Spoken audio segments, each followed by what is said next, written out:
ata souverain badi banga bitakura loko bomona mboka oya bino mamba bale tolongwe tozongina ma politique ngana etidia bana kete bana futa 100 fois te tata nanga va fonctionnaire bale kuna ba $15,000 mbokanya zobeta te donc parce que Congo mobimba bata tozanya posa becha mbokante il fallait vendre ça y est ibenge ngana comprendre te ibenge ere wa sali ya grave so ata soba ya coach mbokanya za soba papa to litolo barara boye nzembo to emlango ibenge alors on laisse biso na cas de flat to na cas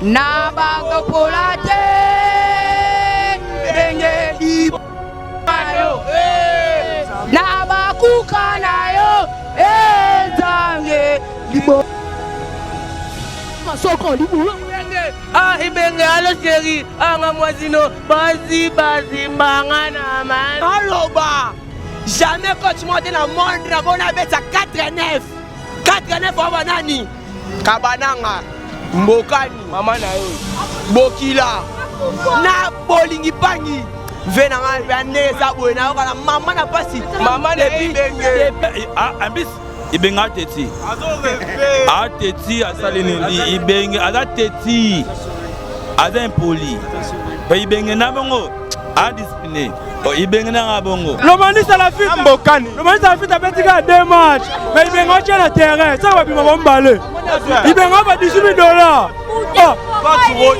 $18,000 avant la Oasis basoda ba keke ava 70,000 francs joueur ava 5,000 ibenge lipola maman na e aya ka souda démissionner Prende tozoloko de papier elengi ya Congo Glodidi Asika la mignonne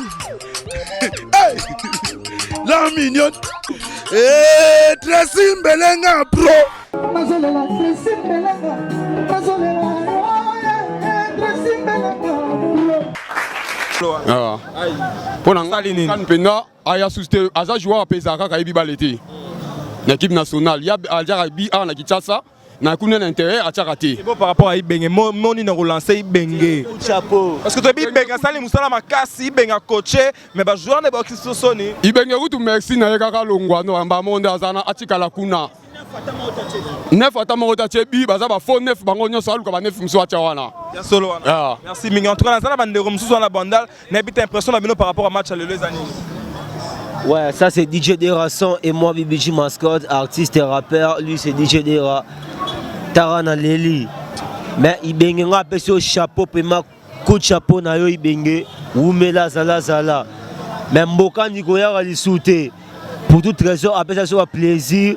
À feinter, bagarder, à ça babi, to sepe là. Bakambo a beti, tout le monde a 3 billes. Mais Mboka ni osa fouter.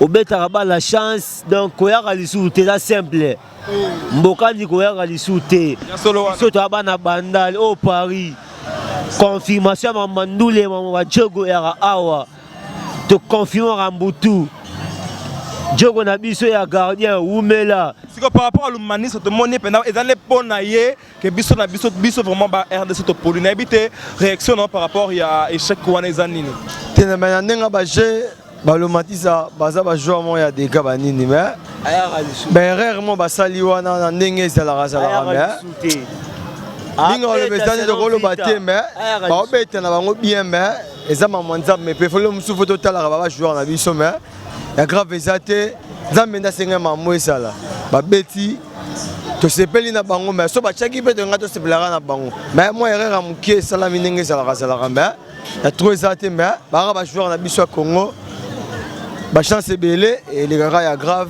to gagner roya talara. Merci Bingi, merci Bingi en tout cas moi je continue avec mon mic donc trou bena ya bolasi na moni yango bena trop et en plus na ba joint ya Ibenge à part on a bango ezali nini à part on a bango ya nini Zaira franchement parlant Zaira est un club té Zaira un club té bon titi singo bazali nani ba su bazali to zo mona ba pa on a ba na foot na belé donc Ibenge nde ayo rappé donc moi apparemment net moi si so donc gagner pays et je ma ben abiso ba congolais la raso to gagner ki match yo to ngato mon classement on a bien le pose on to poli on to connaît ibenge eza nini pour na biso non classement na yé moko ibenge ayebeka non physiquement ba gagner ba non fort yo on a nous jouer net Rémi Moulumba na club na nous azana na temps de jeu ya ebelete. Tout le monde a le temps de jeu José Mpoko. Maintenant, on salue le changement. José Mpoko. Quand le qui est bon, on a 10 secondes dans tout le joueur à chaque abattetique au bi, babax à bi. On va vanter na ba. On tient la biso babolingi ba la finale. On a habité sur le logo le bête donc tu réalité après quand tu bengi. Classement au Sénégal bêta. Ya monté donc toi pendant désolé. À la prochaine bon après on avait la place à Nani, il fallait battre Nani. Bon la place il fallait abaisser Nani Bakambu. La place à Nani. La place à Mboka. Mboka déjà comme déjà fatigué. Et c'est il faut mutu moi ya joueur wa Chelsea biso à lukele biso penalty on a habité mon par rapport à Ezani. Bon et balle et comme bon to sani. Non toi ça réaliste. Le m'a mis sa match au vraiment et à qui point n'a été. Le monde on a zapena mingi na pas le bateau ka ina on a habité réaction par rapport à match à lelo Ezani. Bon réaction na boy. Match est à niveau par niveau. Le Mali ça yende amemela bito malheur avec carton rouge. Entraîneur a tout risque ya ko aligner lisusu et pourtant Tchaka la zala kiwana. Omoni Ibenge aza mato imangongi. Entraîneur za rabongote. Il faut aller au Karabatu. Ana méchant mabe, alors bi méchant par rapport à match à l'élo azan le rolo bana habité on a ngata mboto na pesa te na moni réaction aux nini par rapport à match à l'élo. La repesa mbote te po ibenga salifo. Moni benga na bonga salifo, ibenga fa entraîner. Comment possible na 7 minutes donc 7 minutes sur 4 minutes après match 4 joueurs. Et c'est normal. Et normalité. Donc hier ibenga na bongo de faut jouer les adversaires se pas la première na pour match temps normal. Sans quoi musique. Pour ibenga dans la moni match ya mbokani te. Azu mbokani avancer mbokani jusqu'à où? Avancer mbokani ti na moment ko ti na date. Donc ibenge faut jouer pas permis ibenga il fallait ibenga sala nini pour to gagner na match à l'élo. Qui mutu moko a changé avant kaka dans le côté na 5 minutes à pamba a changé mais hier en plus ibenga teti a teti asalini ibenga a teti aza impoli ba ibenga na bongo a discipliné ibenga na bongo mais on a nga eloko sala nga passe za que so to gagner beaucoup mi sa boyembela ibenga banzembo sa bimi belé la télévision mais une fois to poli beaucoup finga ibenga ezaka nini pas na biso ba kinois na ye bango lelo balo ezaka boye omoni na tango ke oza mutu babi musabi moko elongo la facilité il faut de misapier elongo la toujours sili donc ça dit soki eza marque wana ezali ke mutu moko ayoka kabatu match ngeko ya bete match à Togo ezali bete match à Togo ezali normal match à Togo ezali classement qui tourne normal am to fa betango abeta batu oya kota ki avant mais abeti bango après. Je voudrais comprendre une chose. Lorsque nous allons naturellement livrer un combat comme celui-ci, il est vrai que Mbokani, pour moi, reste la pièce qui a occasionné, dès les 2 ou les 3 premières minutes, de toute la sensibilité congolaise. Mbokani, lorsqu'il a reçu cette occasion-là, il aurait dû marquer, tuer le match, d'autant plus que le Ghana s'est senti vidé de son contenu du jeu. C'est seul Mbokani qui est le dénominateur commun de notre chèque. Je tenais à dire ça, je vous en prie. En fait, quel est votre plus profond regret, c'est quoi? Le regret, c'est que tu vois, les Congolais étaient dans une sensibilité de joie extrême. Mais lorsque vous lui coupez cette joie, vous pouvez penser que les gens sont en train de bien dormir cette nuit. Les gens sont complètement déçus parce que ce sont les mêmes joueurs qui nous ont promis que le 5, ils seront ici avec quoi? Avec la coupe. Mais par où est passée la coupe? Mon ami, on ne blague pas avec les pays. Ils ont été des ténors pour le pays. Mais nous nous sommes rendus compte qu'ils étaient en train de jouer pour eux. Je vous en prie. Mais selon vous, la faute est au coach Ibenge ou bien au joueur Bolassi ou à l'autre là qui nous a fouté les matchs par rapport à son penalty qui nous a causé? Ibenge, la faute, c'est une chose. Chacun a sa façon d'apprécier Ibenge. Mais moi, je considère que Ibenge a fait jouer l'équipe à la première mi-temps. La première mi-temps était correcte par rapport à Ibenge. Si on a senti cela. Ouais. La deuxième mi-temps, parce que Ibenge se rend compte qu'il faut qu'il rende de compte aux Congolais, il commence à placer des joueurs pêle-mêle. C'est là où il a été un peu, je dois l'avouer, un peu ridicule. Si je dis ridicule par rapport à d'autres entraîneurs, ridicule par rapport aux Congolais. Parce que nous, on entendait, souvenez-vous, les Congolais sont trop exigeants. Ibenge devrait mettre ça déjà dans sa tête. Nous, on ne badine pas pour notre pays. Nous n'avons que le football qui nous console dans ces pays, mon ami. Le football nous console au-delà de ce que nous sommes en train de vivre. Je voudrais dire à Ibenge que toutes les fois qu'il a la responsabilité de l'équipe, qu'il se rende compte que c'est pour les pays, ce n'est pas pour les individualités. Je vous en prie. Et nous, franchement, on a un défaut. Si peut-être on avait gagné le match d'aujourd'hui, vous aurez pu chanter pour Ibenge des chansons, machin. Mais voilà, aujourd'hui qu'on a perdu, c'est à vous. Vous êtes présent pour dénigrer le coach, au fait, par rapport à son travail. Vous avez entendu ce que je venais de dire. Mais s'il vous plaît, il a fait quand même un grand travail, Ibenge. Il a fait un grand travail, ça nous devons l'accepter. Mais vous devez savoir que dans la vie, il y a les hauts et les bas. Mais dès que nous remarquons qu'il y a les bas, directement, nous devons poser des critiques. Des critiques qui sont constructives, mais pas pour l'insulter. Je vous en prie. Vous auriez dû... Merci beaucoup. Je vous en prie. Vous avez un plus profond regret. Beaucoup de regrets d'abord pour les pays. Parce que le pays, vous vous souvenez, nous sommes en train de vivre un moment de plus en plus compliqué pour le pays. Il n'y avait que le football pour nous consoler, mon ami. Il n'y avait que le football.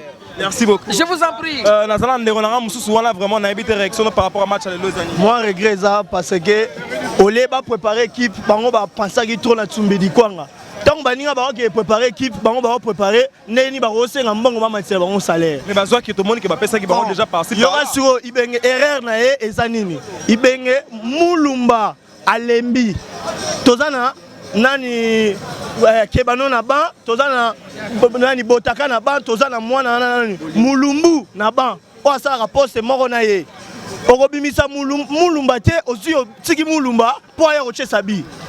Mbokani vétéran. Mbokani aisuna aja akabal tala sikoyo neti mutu loko mbokani wala asa déjà né riche bo tchaka na terrain pour na nini asa déjà né riche déjà bo tchaka na terrain pour na nini na nga epsi vraiment le loro moko parce que ba mon mingi ezoke na kati ya match ba décevoir pe biso ba prof ba futa mate ba seigneur epai ba docteur epai moko ke kala balle est-ce que biso to poli réaction les amis yo omani ko polana omani salaire wana o ya suka wana baya nanu ba pesa ngo ba zela nanu mboko injustice. Infirmier va foutre $50, mais joueur va foutre $1000. Infirmier na joueur il faut pas protéger ma casse. Infirmier so risque toto risque kaka. Kosima mutama. Bazonga kaka RDC ka babo. Neti Ibenge so coacher donc yo comme so politique là le roi faut zonga. Boni buzo babo ko. Est-ce que les obligés à se poser comme les refusons? Les abongotés. Problème est que mbongo wana baya wana ba réduit na ba école ni wana. Ba fouta ba joueur mo rebelle makasi. Joueur azana médecin. Joueur azana médecin azana nyoso. Siko le roni so tina ba. Première mi-temps raté.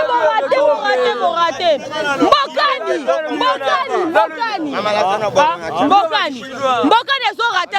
Le ko raté wana ça.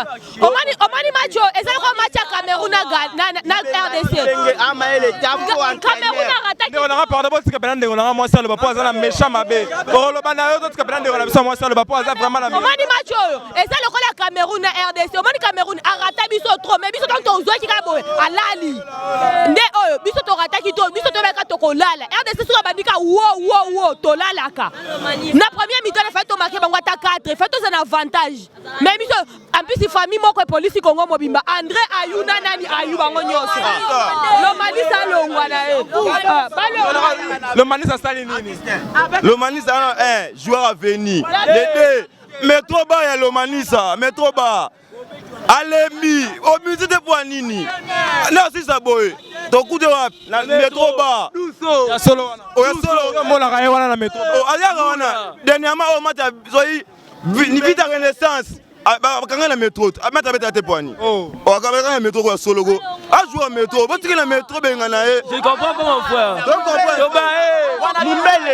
Mumbele il faut bima Mumbele Ibenge a remarqué déjà que biso moto remarqué et remarqué que non dès le début que non nani mboka na zobeta te donc parce que Congo mobimba bata tozana posa beta mboka nte il fallait fandi ça y est Ibenge ngana comprendre te Ibenge rewa sali ya grave so aza zoba ya coach mboka na za zoba tu vas comprendre que attention ça m'a ben na kati ya bandal wana na monde on a pembeni pas ça la minga on ba yete badi banga tika mboka weza ya yote badi banga sali na makamba yo pa da longo to songali seniko akata makamba mwesila c'est quoi sali ni na mama bale oyo bango tout c'est quoi sali ni na mama bale oyo to biboy bito toza conduit par bango ba dirigeant mboka oyo badi banga bitakwira mboka oyo eza ya bino te mboka oyo eza ya biso peuple aza souverain peuple aza souverain badi banga bitakwira loko bomona mboka oyo ya bino mamba bale tolongwe totongi na mapolitique ngana etidia bana kase bana futa ta 100 fois te tata nanga za fonctionnaire bale kuna bazo ba $15,000 ba $20,000 mais tata nanga ba pete 70,000 francs congolais jusqu'à présent na futa lo mote lobby lundi na ke classe ba promettre to ba benga na biso déjà le roi to lengo mbabale to zongi mba politique bitna na bibia bitakwira badi banga moni mboka oyo eza bino te merci bien en tout cas bino moni que tension za mabena kata match na habite ndoni aza eloko loba en tout cas tozo poursuivre toujours miko to za la kata passe longtemps na monde on nga bazana mingi loba na habite ndoni nga par na réaction les années par rapport à match oli misanga libolo mama ibenge mutaboye soda vanga nini bola mama ibenge sali nini susu soda avanga 70 zela na ndoni mama ibenge sali ni po fingele loko nebo ibenga bomi bisoje banda kala fako ta classement 5-9 banda kala ete to lo bien ça pour le manisa neto poli yoka le manisa la fille mbokani le manisa la fille abetika 2 matchs mais ibenga tient la terrain ça va bima mbale